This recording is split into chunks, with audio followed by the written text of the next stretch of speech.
बहुचर्चित चेन्नई सुरत हायवेचा वाद दिवसेंदिवस चिघळत चालला आहे। मुख्यमंत्री उपमुख्यमंत्र्यांचे आदेश येऊन देखील शासन स्तरावरून बैठक लागत नाही ही शोकांतिका आहे।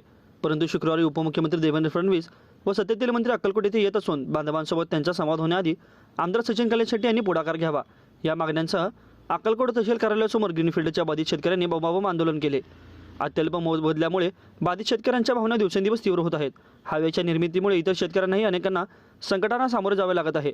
या सर्व गोष्टी शासन स्तरावर बैठक लागल्यानंतर मिटू शकतात, परंतु ना बैठक ना चर्चा ना निर्णय यामुळे भविष्यात शेतकऱ्यांमध्ये उद्रेक होईल असे तेथील शेतकऱ्यांचे मत आहे। योगायोगाने शुक्रवारी उपमुख्यमंत्री देवेंद्र फडणवीस या अक्कलकोटला येत आहेत, म्हणून आमदार सचिन कल्याण यांनी फडणवीसांशी संवाद साधून दिल्यास मार्ग निघून देईल अशी भावना संघर्ष समितीचे अध्यक्ष बाळासाहेब मोरे यांनी व्यक्त केली।